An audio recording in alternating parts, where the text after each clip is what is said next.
खुलुमबाय दिनै फुंबिलिनि गोदान खौराङाव गासिखौ बरायनानै लाग्रोबाय। दासिमनि खौरांफोरा जाबाय गिबि खौराङाव दङ बे समाव नोंथांमोननि गेजेराव फोसावनो लादों मुलुगनां थाखोनि मोनसे मिथिनो गोनां खौरां। थारैनो मुलुगाव सानसे थामथि मुलुग दावहाया महर लामारगोन नामा? बे बिथिंखौ नोजोर बोनानै चाइनानि मोनसे हाबा मावनायनिफ्राय मिथिनो मोनोदि मुलुगाव थामथि मुलुग दावहा जागोन। नाथाय माब्ला जागोन बे सोंलुआ गोबां हादोरनि खौरां बिजोंफोराव गोसारदों। मख'नो गोनां बाथ्रा दि थामथि मुलुग दावहानि थाखाय चाइनाया मोनसे आन्दोआरि थागथियारि खालामगासिनो दं। खोला सोनाब चाइनानि बेइजिंनिफ्राय 20 माइल गोजानाव थानाय मोनसे गुवार ओनसोलाव मोनसे गिदिर गोदान मुगानि रौनिया थाग्रा बादा लुदों। बे लुनायखौ लानानै माखासे हादोरफ्रा मानो बेबादि लुनो गोनां जाखो बेखौ लानानै जिंगा सिदों। मोनसे रिपर्टआव फोरमायथिनाय बायदिब्ला चाइनाजों लुजानाय बे रौनिया बिथाया आमेरिकानि रौनिया मावख' पेन्टागननिफ्राय 10 गुन देरसिन जागोन। आरो बे फोरमायथिखौ मोननायनि उनाव आमेरिकाया बुंदों दि चाइनाया लुनाय बे बिथायाव खालि रौनियाफोरल' थाग्रा नङा, बेयाव परमाणु मिसाइल बायदि गोहोगोरा हाथियारफोरखौबो आनजाद नायगोन एबा दोननाय जागोन। चाइनानि बे जुनिया बिथायाव रौनियाफोरनि थाखाय गासैबो सुबिदाफोरखौ होनाय जायो। बुंनो थाङोब्ला चाइनाया बे रौनिया बिथाखौ हादोरनि रौनिया गाहाय मावख' महरै बाहायगोन। बेराफारसेथिं चाइना हादोरा बे जर'खा रौनिया बिथायाव मोनसे गोदानै बांकारनिबो राहा खालामदों, जेराव बे बांकाराव थानाय समाव गुबुननि परमाणु मिसाइलफोराबो जेबो खहा खालामनो हानाय नङा। बे बाथ्राखौ मख'नो गोनांबावदि चाइनाया बे जर'खा मावथांखिनि खामानि मावनाया 2024 मायथाइनिफ्रायनो जागायदोंमोन आरो बेनि गेजेरजों चाइनाया माखासे सुरुंगफोरबो लाहार फाहार खालामदों। चाइनाया दासिमबो बे आयदानि सायाव जेबो मावख'आरि फोरमायथि होथ'वाखैब्लाबो गोबां समाजारि बिजोङाव गोसारदों आरो सावरायजादों।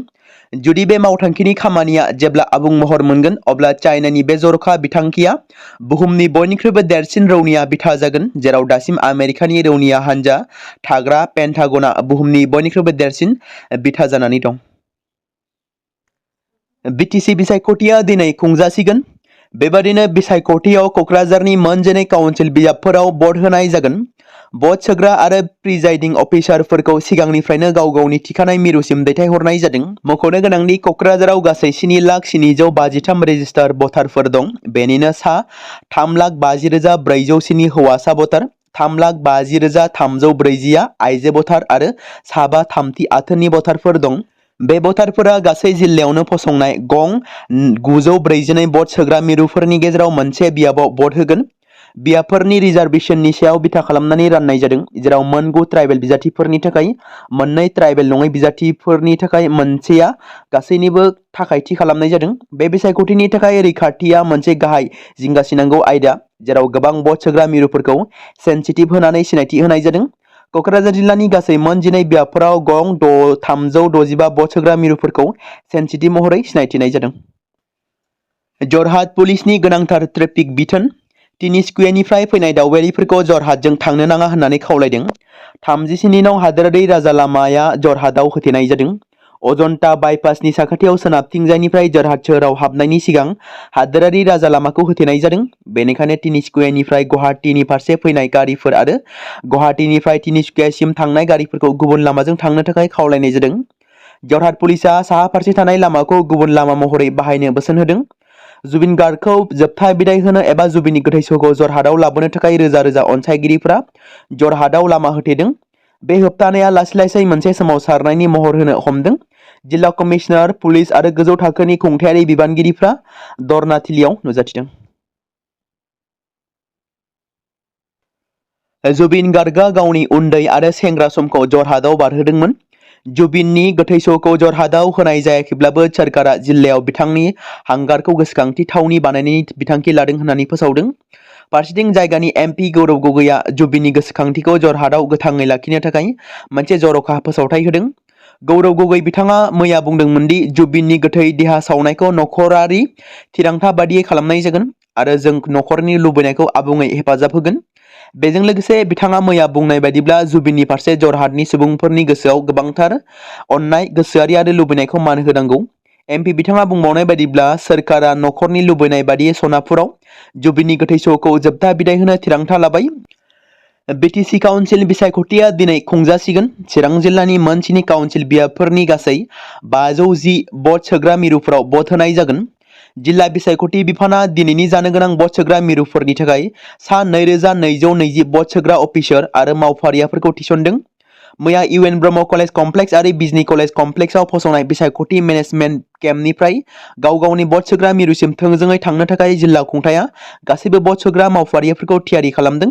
भट सोग्रा मिरुसिम थांलाय फैलाय खालामनायनि राहा खालामनो थाखाय 113 बास आरो गं 187 जादुगारि आरो गं 35 मिनि बासफोरखौ भट सोग्रा मावख'गिरि आरो रैखाथि हान्जाफोरा रिजार्भ खालामनानै खामानियाव थिसनदों।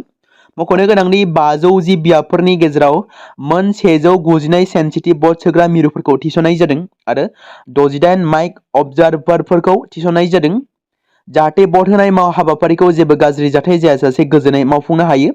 बेफोरनि गेजेराव 35 काजलगांव महकुमानिफ्राय मोन 33 बिजनी महकुमानिफ्राय आरो बेनि अनगायैबो सेन्सिटिभ पल होनायफोरा जागायगोन। बिसायख'थिनि खाबुखौ लानानै सिखाव खावनाय जाथाय चिरां जिल्लानि सिङाव थानाय सान्थिपुर ओनसोलनि हिरिम्बापुरि गोथार बाथौ फैलामाव थांनाय हराव खमैबो 80,000निबो बांसिन बेसेननि दामग्रा एबा बेसादफोरखौ सिनाय मोनै दुथां सुबुंफ्रा खावनानै लांदों। लोगोसे बे एखे समावनो निज्लागुरि गामि क्लाबनि दामग्राफोरखौबो खावनानै लांदों होनना मिथिहोदों। बे जाथायखौ बिथा खालामनानै सान्थिपुर हिरिम्बापुरि गोथार बाथौ फैलाम आरो निज्लागुरि गामिनि दैदेनगिरि बिथांमोना खावनानै लांनाय बेसादफोरखौ होफैफिननो थाखाय खावलायहरदों। 28 नं गयबारि BTC बियाबाव थांनाय सानसे सिगांनि हरनि समाव हिंसायारि जाथाय सोमजिदों। तामुलपुर गगमारिनि BPF हान्जानि मावथिफोर आरो BCDCनि बारग' मासिगिरि दिपक बर'आ UPPL दोलोनि मावथिफोरखौ पिस्तलजों गावथारनायनि हुमखि आरो गंसे गारिनि ग्लासखौ बुख्रुबनाय जाथाय सोमजिदों। बे जाथायाव UPPL हान्जानि TCLCCनि मासिगिरि पबित्र कुमार नार्जारिया जोखोम जानो गोनां जादों होनना सुलुङाव फोरमायदों। लोगोसे बे जाथायखौ लानानै मैया तामुलपुर जिल्ला पुलिस थानायाव गसर दिखांदों आरो दायनिगिरिफोरखौ थाबैनो हमनानै साजा होनो थाखाय खावलायदों भुगिनांनाय सुबुङा। जुबिन गार्गनि थैनायजों सोमोन्दो थानाय गोबां सुबुंफोरखौ जायखिजाया समावनो हमनो हागौ। फारसेथिं सनिबारखालि CIDआव 18/2025 नम्बरनि केस रेजिस्टार खालामनाय जादों। महरगिरिखौ सिंगापुराव लांनाय श्यामकानु महन्तजों लोगोसे जुबिननि अनसायगिरिफोरा बे थैनायनि थाखाय गोबां सुबुंफोरनि सायाव दायनिगिरि होनानै अजद होदों। सनिबारखालि बिथांनि गोथै सह'खौ एयार इन्डियानि फ्लाइटजों सिंगापुरनिफ्राय लाबोफिननाय जानायाव जुबिननि मेनेजार सिद्धार्थ, बिनि फंबाय सन्दीपन गार्ग आरो जुबिननि आंगो देंखोगिरि शेखरआ बै फ्लाइटआवनो दंमोन। नाथाय बिथांमोना आसामनि थासारिखौ नुनानै दिल्लीनिफ्रायनो जुबिननि गोथै सह'खौ लानानै गुवाहाटी फारसे सफैफिनाखै, जेराव बिथाङा दिल्लीनिफ्रायनो आनज्रायो। जुबिननि गोथै सह'खौ लानानै गुवाहाटी फारसे फैयो आरो बेनि उनाव मिथिनो मोननाय बायदिब्ला बिथांमोना दिल्लीनि गंसे हटेलावनो थागासिनो दं। फारसेथिं जुबिननि थैनायनि गुबै दायनिगिरि होननानै अजद होनाय श्यामकानुआ सिंगापुरनिफ्रायनो फैयाखै होनना मिथि मोनदों। गोबां समफोरावनो BTCनि बारग' चिफ हाग्रामा महिलारिखौ दिनैनिफ्राय थांनाय 16 आरो 17 बोसोराव गोबां रोजा रोजा कौटि लुथिदों एबा रां लुथिदों होनना गोबां खेब समाजारि बिजोंनि गेजेरजों फोसावनायफोरखौ नुनो मोनबोबाय थादों। नाथाय जाय फोसावग्रा बै सुबुङाबो मिन्थिया जे रां लुथिनायनि बाथ्राया बेसेबां सैथोमार। बेबादिनो UPPLनि गाहाय दैदेनगिरि प्रमद बर'खौबो गोबां समफोरावनो रां जाख्ल'नायनि अजद दिखांनानै बाथ्रा बुंबाय थानायखौ नुनो मोनदों आरो माब्लाबा BTCनि बारग' चिफ हाग्रामा महिलारिखौ जोबथेसालियाव दैथायहरनांगौ, माब्लाबा प्रमद बर'खौ जोबथेसालिनि आलासि खालामनांगौ, बेबादिनो माखासे गुबुन गुबुन बिबानाव थानाय दैदेनगिरिफोरखौबो रां जाख्ल'नायनि दाय होबोबाय थादों। बे समाव नोंथांमोननि गेजेराव फोसावनो लादों जानो गोनां BTC बिसायख'थिनि खौरां। नोंथांमोना गिबियावनो कमेन्टनि गेजेरजों फोरमायहर बबे पार्टियाव नोंथांमोना गावनि बेसेन गोसा भटखौ दिनै होगोन एबा थुगोन। मख'नो गोनां बाथ्रा दि 2025 जानो गोनां BTC बिसायख'थिया फैयै फैयै दिनै सफैबाय, जेराव दिनै फुंबिलि 7 रिंगानिफ्रायनो मोनफ्रोमबो BTC बियाबनि भट मिरुफोराव भट थुनाया जागायगोन आरो 4 रिंगासिम मोनाबिलिनि 4 रिंगासिम भट थुनाया जोबहैगोन। BTC बिसायख'थिनि फिथाइखौ फैगौ 26 सेप्तेम्बरसिमाव मोनफुंनो हागोन। थारैनो बे खेबनि BTC बिसायख'थियाव बबे मोनसे पार्टिया देरहासार जानानै सोरखार दामारगोन? सोर जागोन BTCनि चिफ? बे बाथ्राखौ मख'नो गोनांदि BTC बिसायख'थि जायैनि सिगांनिफ्रायनो BTCनि रिजनेल पार्टी आरो नेशनेल पार्टीआबो गावबा गावनि पार्टीनि गोख्रोंथिखौ बिथा खालामनानै जानो गोनां बिसायख'थियाव बांसिनै मासि देरहासार जानानै BTCखौ हारसिङै दखल खालामगोन होनना बुंनाय बाथ्राफोरा दिनैनि दिनाव गोदान बाथ्रा नङा। मोनफ्रोमबो पार्टीनि गोजौ थाखोनि दैदेनगिरिफ्रा खौरांगिरिफोरनि सोंथियाव बाथ्रा बुंबाय थादों। गोबां समफोराव BTCनि बारग' चिफ हाग्रामा महिलारिया जानो गोनां बिसायख'थियाव जोंनि BPF दोलोआनो हारसिङैनो गोबां मेजरिटि सिट लानानै सोरखार दागोन होनना बुंबोदों, जेराव मोन 40 बियाबाव जोंनि BPF पार्टीआनो मोन 21निबो बांसिन मासि लानानै सिंगेलैनो सोरखार दागोन। बेबादि बाथ्रा बुंबाय थादों, रायजो राजाफोरनो खोथा होबोबाय थादों। प्रमद बर' दैदेननाय इउपिपिएल दोलोआबो फिन खेबसेबाव बिटिसिखौ दैदेनबावगोन एबा बिटिसिखौ फिन आरोबाव दखलाव लाबोगोन होननानै प्रमद बर'जों लोगोसे गोबां इउपिपिएलनि दैदेनगिरिफ्रा बुंबाय थानायखौ नुनो मोन्दों, जेराव प्रमद बर'खौनो फिन खेबसेबाव रायजो राजाफ्रा सिफ जाजानो लुबैदों। बेनि फिथाइ महरै इउपिपिएल सोरखारानो फिन आरोबाव बिटिसिखौ सामलायगोन होनना बाथ्रा बुंबोदों। नाथाय बिटिसिनि रायजो राजाफ्रा बबे मोनसे पार्टिखौ बांसिनै मदद खालामगोन, बबे पार्टिनि सोरखारखौ बिटिसिआव सोरखारखौ लुबैदों, बेखौ बिटिसि बिसायख'थिनि फिथाइ मोनखांनायनि उनावसो मिथिजोगोन। बे समाव मोनसे गोनां फोसावथाय बर' सावथुन नायनानै मोजां मोनग्रा गासै बर' रायजो राजाफोरनि गेजेराव लानानै फैदों मोनसे बर'नि OTT प्लेटफर्म गोनां, जाय प्लेटफर्मनि गेजेरजों नोंथांमोना बर'नि गोदान गोजाम सावथुनफोरखौ नुनो मोनगोन। थांनाय माखासे बोसोर सिगां बर'नि गेजेराव लानानै फैनाय निउबो एप बायदिनो फिन आरोबाव लानानै फैदों बर' रायजो राजाफोरनि थाखाय। बे बाथ्राखौ मख'नाया गोनांदि 2025 मायथाइनि जानुवारि दानाव ओंखारनाय आंगो स्ट्रिम मुंनि मोनसे OTT प्लेटफर्म गोनां निउबो एपनि गेजेरजों नोंथांमोना गोबांथार बर'नि सावथुनफोर जेरै ट्रेजेडी, रमान्टिक, एक्शन आरो कमेडीजों बुंफबनाय सावथुनफोरखौ नुनो मोनगोन। जेरै सनानि नखर, थांखि गैयै समाज, अनसुला आफा, हिर', बिमा बायदि बाजै, अर, थैसाम, वान्टेड, संदान आरो रं नाम्बार बायदि सावथुनफोरा मख'जाथाव। बेफोर सावथुनफोरखौ नायनो थाखाय नोंथांमोना गिबियावनो आंगो स्ट्रिम एपखौ गाव गावनि मबाइलाव थानाय प्ले स्ट'रनिफ्राय डाउनल'ड खालामनानै लोगोसे इनस्टल खालामनानै गावनि मबाइल नाम्बारजों लगइन खालामनानै लाग्रोनांगोन।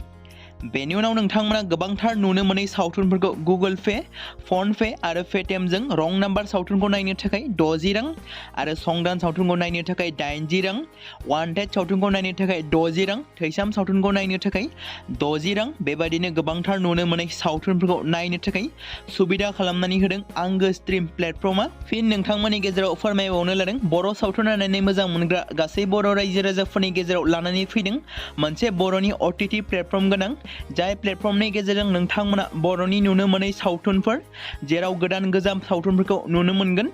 बे बाथ्राखौ मख'नाया गोनांदि 2025 मायथाइनि जानुवारि दानाव दिहुनजानाय आंगो स्ट्रिम मुंनि मोनसे OTT प्लेटफर्म गोनां एपनि गेजेरजों नोंथांमोना गोबांथार बर'नि ट्रेजेडी, रमान्टिक, एक्शन आरो कमेडीजों बुंफबनाय सावथुनफोरखौ नुनो मोनगोन। जेरै रं नाम्बार, संदान, वान्टेड, थैसाम, अर, बिमा बायदि बाजै, हिर', अनसुला आफा, थांखि गैयै समाज, सनानि नखर बायदि बायदि सावथुनफ्रा मख'जाथाव।